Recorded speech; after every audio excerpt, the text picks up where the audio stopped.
اللهم صل على محمد وعلى آل محمد. السلام عليكم ورحمة الله وبركاته. شلونكم؟ شخباركم يا أخواتي ومتابعاتي ومتابعيني؟ إن شاء الله كلكم بخير وبأفضل حال. واليوم جيتكم روتين يوميات صائمة. إن شاء الله يعجبكم هذا الفيديو وإن شاء الله تستمتعون به وإن شاء الله تقضون أوقات حلوة برفقتي. قبل لا نبدأ الفيديو حبيت أهنئكم بهذا الشهر العظيم. يا رب شهر خير علينا وعليكم وعلى الأمة الإسلامية. رمضان كريم ينعاد عليكم بالصحة والعافية بحق محمد وآل محمد. راح أشارككم بهذا يومي بالتفاصيل من قبل الفطور إلى ترتيب السفرة. طبعا هنا سحرت ونمت، ما قعدت إلا ب 12 الظهر. أول ما قعدت صليت واستغفرت رب العالمين، قرأت شوية قرآن، قرأت ابني، بعدها رجعت قديت أطفالي. بعد ما قديت أطفالي هنا تقريبا الساعة بثنتين أبونا سوى لنا مسواق. تعرفون مسواق أول يوم رمضان، احنا مسواقنا بصورة عامة اللي متابعني يعرفني مسواقنا مو يومية، كل 10 أيام، كل أسبوع، كل 12 يوم يلا نتسوق. فأنا شنو سويت؟ مسواق ما شاء الله كله خير وبركة وفريش. فنظفت الثلاجة، خليت الثلاجة تلمع. فد مرة دائما كل ما نجيب المسواق أرتب نظف الثلاجة، يلا أخلي المسواق بيها. اللي ينغسل غسلته واللي ما ينغسل عرفته بدون غسل. ورتبت الثلاجة بهذا الشكل البسيط. فأنا من الليل مقررة شنو أسوي للفطور. هنا كنت مفرزة. شوفوا بنات التفريزات ايش قد مفيدة بيوم اللي عندكم شغل. فأنا كان بهذا اليوم عندي شغل واصلني مسواق أو واصلني مسواقها من المنتجات، فالصراحة ما لحقت. طلعت جدر الدولمة وخليتها على نار جدا هادئة وانتظره إلى تبدي تطلع السوائل مالت الدولمة ومالت الخضار. بعدها مكملين بالطريقة. فشوفوا بنات التفريزات كلش تنقذنا، وأصلا يعني هي ما صار لها أسبوع إلى 10 أيام من فرزتها أقل، فطعمها بعده كلش طيب. المهم عندي هاي الصلصة معجون دبس الرمان وشوية ملح وشوية بهارات دولمة، وأخلطهم كل زين. وبعد ما أخلطهم راح أضيفهم على الدولمة. طبعا الدولمة عندي ذابت نهائيا وما بقى أي ثلج بيها. فهنا راح أبدي أضيف الصلصة وأخلي النار وسط، لا كلش عالية ولا كلش نافية. الدولمة تطلع عندنا لا كلش لينة ولا كلش يابسة. المهم بنات شوفولي بدأت تفور الدولمة وتبقبق والصوت ما شاء الله كأنها ما معزوفة. المهم هسه شنو راح أسوي؟ راح أتركها على نار هادئة إلى أن تشرب المي مالتها تماما والصلصة، وبعدها أرجع لكم. شوفوا بنات شوية شوية بدأت الدولمة مالتنا تكمل. هسه راح أنص النار عليها وأتركها إلى أن تتهدر على راحتها لحد ما يجي الفطور. بعدها شنو راح أروح أسوي؟ راح أسوي وياكم شوربة. طبعا احنا مو كلش نحب الشوربة، يمكن راح تشوفون الشوربة أول فطورين ثلاثة بعدها أشيل الشوربة من السفرة. احنا مو من عشاق الشوربة. فهنا راح أسوي شوربة عدس. عندي هذا العدس مال الحصة، خليت كوبين من العدس وراح أغسلهم كل زين. وبعد ما أغسلهم دائما العدس قبل لا أطبخه أنقعه تقريبا نص ساعة إلى ساعة. الغسلة غسلة مرة مرتين ثلاثة لحد ما تطلع كل النشويات البي، وبعدها يكون لوز اللوز. شوفوا بنات بعد ما غسلته هسه تركه ينقع، وبعدها أروح أخليه بجدر وأخليه على الطباخ لحد ما يبدي يفور. شوفوا بنات خليت العدس على الطباخ وتركته إلى أن يبدي يفور.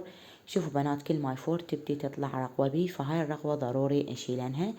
شوفوا بدي يفور عندنا، فراح أنص النار عليه وأشيل هاي الرغوة من يمه وأخليه يستوي على راحته. طبعا الهدف من هذا الفيديو انه اشارككم الافكار وتشاركوني افكاركم. شنو كان فطوركم لليوم؟ اتمنى تشاركوني الافكار على مود وحدة تستفاد من الاخ. وان شاء الله انزلكم تنظيفات وانزلكم غسل الزوالي باقرب وقت حبيباتي، بس اغسلهم اشارككم هذا الشي. المهم بنات شوفوا لي العدس تقريبا بدا يستوي، اريده يستوي فد مرة وينمرد. استوى عندي العدس تماما. فهسه شنو راح اسوي؟ راح اضيف شوية ملح، او راح اضيف ماجي، وراح ابدي اضيف بهارات همين. هنا ضفت تقريبا ربع كوب من الشعرية. اترك الشعرية شوية تستوي ويا العدس، بعدها ابدي اضيف التوابل. هنا ضفت مكعب ماجي بالدجاج، وبعد ما ضفت مكعب ماجي بالدجاج راح اضيف بهارات شوربة. هاي بهارات الشوربة ابد ما استغني عنها، فد شي بنات يجنن، تنطي طعم للشوربة رهيب. بعدها راح اضيفن شوية كركم، وشوية ملح وشوية كرفس. بنات هذا الكرفس مجفف، عندي مجفف وعندي مجمد، كلش طعمه طيب بالشوربات وبالطبخات. بعدها راح اضيف شوية كركم، واضيف شوية ملح، واترك هاي الشوربة الى ان تفور فورتين 3، وبعدها اروح اسوي لها الزيت والبصل. شوفوا بنات هسه راح اقلبها بهذا الشكل واتركها تفور. بعدها اروح اجيب لي راسين من البصل، اثرمه كلش ناعم، ما نحب البصل يبين بالطبخ، لذلك اثرمه كلش ناعم، واضيف له زيت وابدي احمس بيه لحد ما يذبل البصل ويتغير لونه. بعدها اضيفه على الشوربة واخلي الشوربة تفور فورتين تكون كاملة عندنا الشوربة. شوفوا بهذا الشكل. بسم الله. هسه راح اقلبه واخليه على نار هادئة تفور فورتين، وتكون الشوربة مالتنا كاملة وتكون لوز اللوز. اللي وصلت لهنا وما مخليت لنا لايك، اتمنى تخلينا لايك لهذا الفيديو وتشير لنا الفيديو بين اهلها واصدقائها، واني اكون جدا ممنونة لكم. طبعا بعدها شنو راح نسوي؟ طبعا حبيت اسولف لكم شغله. اول شي راح نسوي عصير مال فراوله وموز وسكر وحليب. هاي مكونات العصير ومي. اليوم يعني ما اسولف لكم شعوري بناتي شقد فرحانه. ابني عمره 8 سنوات، صف ثاني، هاي اول مره بحياته يصوم. او شنو يقول لي سوي اسوي له، قال لي اريد عصير سويت له عصير. طبعا هنا هو جاي يصور بيه فموجود وياي بالمطبخ. فكلش حلو بنات نعلم اطفالنا بهيج عمر عالصوم والصلاة، حتى اذا ما يصومون الشهر كله، يوم يومين من الشهر فد شي كلش حلو. الصراحة اليوم شعوري ما ينوصف، لان ابني صايم وياي. فهنا أنا بديت اسوي العصير. ضفت 3 موزايات، وضفت فراولة، وضفت حليب 3 خواشيق، وسكر حسب الحاجة، وراح اضيف 3 قلاصات من المي، ونبدي نشغل الخلاط. طبعا الحليب بنات من راح نضيفه ما راح يتغير لون العصير بعدين او يصير مو على سمار او هيك شي، الحليب يحافظنا على العصير. فهسه شوفوا لي بنات القوام مالت العصير صار دولكتين بهاي الدولكات او نص. القوام مالته يخبل، وتمنيته قدامكم. سهمنا وسهمكم مليون عافية. فقلت لكم يعني الصراحة كلش فرحانة انه ابني صايم. صحيح بالقوة خلص اليوم، بس انا كنت اشجعنه واقول له لا انطيك مكافأة واسوي لك سبرايز بالليل وما اعرف شنو من هالسوالف.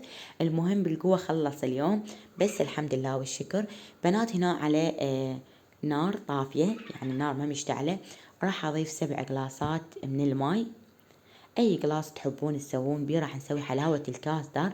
راح اضيف 7 قلاصات من المي، 7 خواشيق من الكاستر، 7 خواشيق من الحليب، او اذا تردون حلاوة النشا هم نفس الشيء اللي هي المحلبي. وبعدها راح اضيفين سكر حسب الرغبة، وراح اضيفين هيل. شوفوا بنات هاي الكاستر المحلبي والكاستر نفس الطريقة، تردين محلبي تردين كاستر مضبوط، تسوين كل خاشوقة كاستر او خاشوقة نشا قلاص مي. هسه راح اضيف الحليب. طبعا هذا الحليب نشتريه وزن بنات، الكيلو مالته صاير ب7، كان قبل ب6، حاليا اخذته الكيلو ب7. اخذ كيلو يكفيني تقريبا نص رمضان، كل رمضان، لان يفيدنا للحلويات وهاي السوالف. وهاي بنات اذا عندكم هاي القشطة او القيمر تنطي طعم كلش طيب للكاستر. اي قشطة متوفرة عندكم وقيمر تنطي طعم فد شي رهيب. المهم على نار باردة راح اجانس كل هاي المكونات، وبعد ما اجانس المكونات اشعل النار ومكملين بالطريقة. طبعا على كيف لحد ما اجانس المكونات على البارد، ثم ننتقل للطباخ.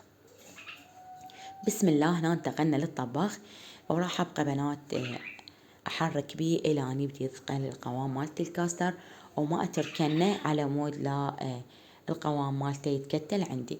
نبقى نخلط بنات لحد ما تتجانس كل المكونات. طبعا بنات اشكركم على تعليقاتكم، واشكركم على كلامكم، اشكركم على تحفيزكم اللي هي بالفيديوهات السابقة. وبنات كتبوا لي بالتعليقات بايش الساعة تحبون انزل لكم الفيديوهات، تحبون انزل لكم الفيديوهات العصر، او تحبون انزل لكم الفيديوهات وقت السحور، او تحبون انزلها لكم بعد الفطور. اتمنى تكتبوا لي بالتعليقات. المهم بنات بعد ما صار الكاستر راح ابدي اصبه. انا بيا طبع دائما اسوي حلاوة اكثر من اللازم على مود اوزع للجوارين.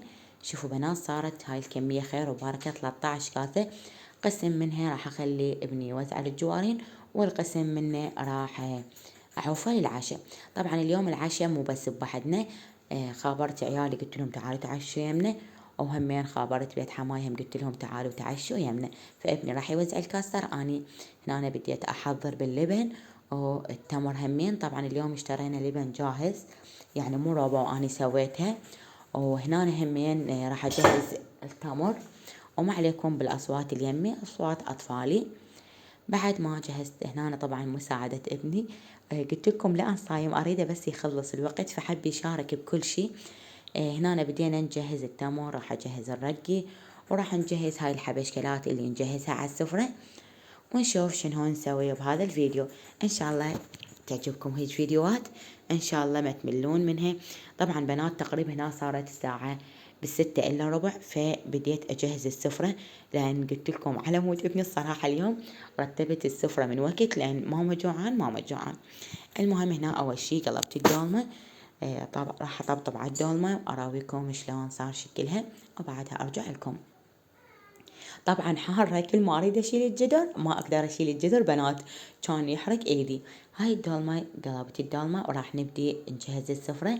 طبعا فرشت السفرة، اللهم صل على محمد وعلى ال محمد. هنا انا اول شي نزلت الدولمة، بعدها بنزلت التمر والرقي والمحلبي، وبعدها بديت انزل باقي الاشياء. طبعا دعاء أول ما نفطر نقول اللهم لك صمت وعلى رزقك فطرت وعلى صيام قد نويت، ذهب الظمأ وابتلت العروق وثبت الأجر إن شاء الله. اللهم صل على محمد وآل محمد. طبعا بنات بديت هنا أنا أرتب بالسفرة، وبعد ما أرتب بالسفرة أراويكم شنو نسوي. قبل لا أكمل ترتيب السفرة خليت الشاي على الطباخ على مود يكون عندي كل شي جاهز بعد العشاء. حبيباتي هنا بديت أصب اللبن بالقلاصات وأصب العصير وأرتب السفرة من كل النواحي. أنا سويت دولمة وكاستر وشوربة ورقي وتمر ولبن وعصير. وطبعا هنا اجوا بيت حماي، من اجوا ما اجوا ايدينهم فارغة، جايبين دجاج وتمن. وهاي هي سفرتنا وسهمنا وسهمكم مليون عافية، واللهم اشبع كل جوعان بحق محمد وآل محمد. ولهنا حقولكم مع السلامة، واشوفكم بحفظ الرحمة.